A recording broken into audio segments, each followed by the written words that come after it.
Booliska Somaliland ayaa halay ka bilaabay magaalada kabashada dadka ka soo jeeda deegaanada koonfurta Soomaaliya, kuwaasoo lagu ururiyay habsiga, si aan wanaagsaneyn loola dhaqmay.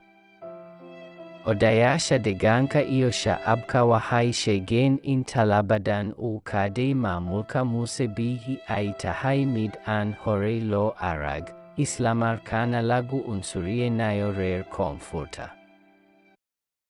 Ma jiro ilaa hadda wax war ah oo ka soo baxay Somaliland oo ku aadan sababta ka dambeysa rafka reer koonfurta lagu hayo ee magaalo madaxda gobolka Sool.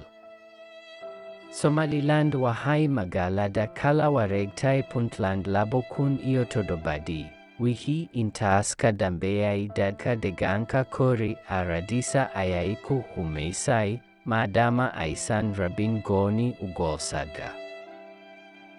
Runtii waa murugo iyo dhibaato. Dadka la soo rafay waxaa ku jira hooyo iyo ilmaheeda. Waa dad masaakiin ah oo aan qofna dambi ka gelin. Miyaysan Soomaali ahayn hooyooyinkaasi? Meesha laga msafurinayo miyaysan dul Soomaali ahayn? Wallahi waa arrin lala yaabo.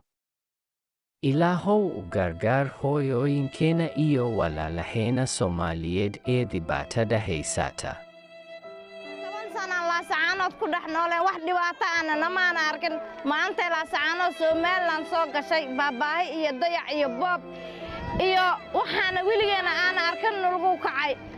Maantana aad baan u qiiroonaynaa anagoo qaaban ayaa nala soo waday. Marka dadkeenan sharafta leh waxaan ku codsanaynaa khaasatan aan ku dhex noolnahay Gaalgacyo.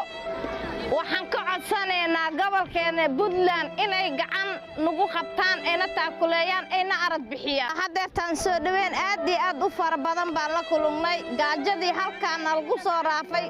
saaka waa nalaga bixiyey, caanaheennii iyo quraacdeennii, carruurta buskudkoodii,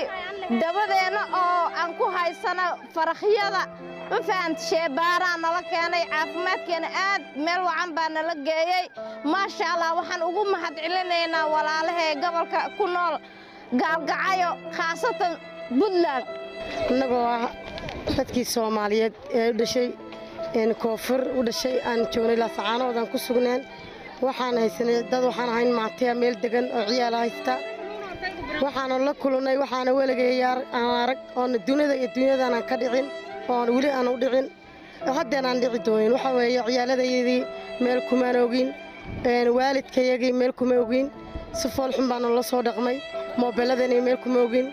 telefoon bay hayeen lacag baa noogu jirtay idee waxaan anugaan shaqaysanay waxaan haysanay ma jiraan waanu qaabanahay ciyaaladii meel kuma oogin kuwii ciyaaladii hooyooyinkii iyo aabooyinkii meel kuma oogin annagoo soo raafay oo sida fool xun la soo dhaqmay dawladda Somaliland aad bay noo xumeeyeen iyo dadkii la socdayba waxaanu leenahay dawladda sharafta leh Puntland aad bay noo soo dhaweeyeen walaalahayaga way mahadsan yihiin aad iyo aad baan ugu mahadcelinaynaa siday noo soo dhaweeyeen caafimaadkayaga iyo cuntada wax kasta oo bini'aadamku u baahan yahay dhan kasta nagu hiliyeen. Waxaan salaamayaa walaalahayga Puntland oo si wacan loo soo dhaweeyey dhaweyntii laaga hor yimid waddada annagoo soo socno ku soo rafaadsan annaga iyo maxaastaynaba markaan la joognay Somaliland waxay lagu soo suubisay hataa dignin lama haysanin annagoo iska joognabay afdub lagu soo qabteen habeenkii dhalinyarada iyo xaasaskii bay qorlifkiis ku wadanay geeyeen meel bay geeyeen magarad subaxii waa loo yimaadeen guryaha loogu soo galeen hataa guriga ma galan kartaan qafil masaar kartaan socda baa loo yiri saldhigga baa wax eray ku soo hadlaysan waa la soo celinayaa 16 neef waa ka soo dhaaqtay gabadha hadda u jeedin oo waqti ka bacday gabadha kale ku xigtay sidoo kale ari bay leedahay waa ka soo dhaaqtay wax khasaaradas hadda inta la soo gaartay laaga basi darma jirta anaga xoogsantahay mid kale waxa loo daba dhigay hadda soo noqotaan buur hadda soo noqotaan sulkan waa idinka qaaday sawirna waa idinka qaaday halkaas aad idinka calaamadeynaya ani Soomaali baa Uganda ismi Talyaanna mi maxaa uu qaaday macna juuq ma dhigtid baleerata afka liga darbaxay macna maxaan ku hadlaa marka hadda walaalihii baa soo dhaweeyey taa darteed baan ku sabrayaa wax walbana hadda ay soo mareen ugu sabrayaa macnaha Somaliland horta maartahay si aan qof muslim ummadana Maxamed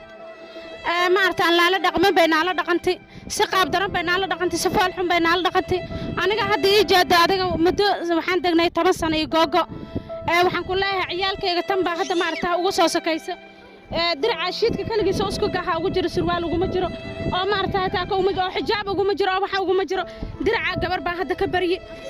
si ay naala dhaqmeen horta si aan bini aadam baan la dhaqmeen bayna la dhaqmeen ummadda qofka muslimka ummadana Maxamed haddii muslim diinta muslimka uu ku dhasho qofka muslimka inuu yiraaho waa hadii lagu kaxeynaa naftirkeed waa lagu kaxeynaa wixii meesheedii yaala soo gurto haddii naala dhaha dharkeena calaladana iyo maartaa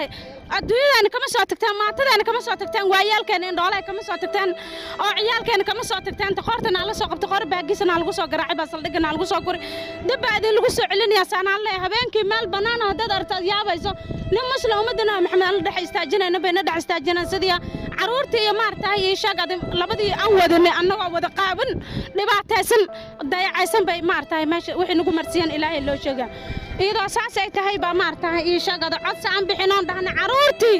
iyo waayeeladii indhooladii dib aan u doonana walaalayaal dib noo celiya nimanka hadda darwalayaasha wada oo baaburada wata hal nin kaliya nooga hiliyay kulli wuxuu yiri nacal laabahood ku yaal halabada gubo xaaraanta wada dhashay waa Soomaaliya halabada gubo marka kulay saan ku nimid Ilaahay subhanahu wa ta'ala baa loo sheegay alxamdulillah Ilaahay baa mahadle alxamdulillah shukr haddana dhulkeena Soomaaliyeed baan joognaa anaga Kristaan ma ahayn gaalana ma ahayn dhul Soomaaliyeed walaal Soomaaliyeed inaan u tagnay baa moodayna oo maartaa iyo shaqada muslimnimada sheeganayaan inay muslimnimada ay ka baxsan yihiin iyaga baa ay socdayaan kulay waa naarkaysan dayac iyo dhibaatada saaran waa naarkaysan waxay noo reebtaan haba yaraatay ma jirto guryahan jinkadahan xumeeyo maartaan wada tagnaan iyo adduunkeeni maanta inay bililqaystaan baa Ilaahay u qadari bililqa jaadabaan ku ogna dhibaato jaadabaan ku ogna aan aaga soo tagnay idinkana saan noo soo dhabaysan walaalahan Soomaaliyeed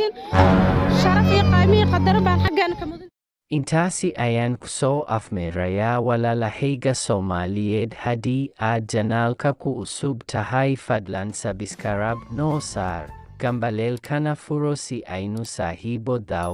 noqono muuqaalkana like saar fikirkaaga waa ii muhiim walaal kommentiga igu reeb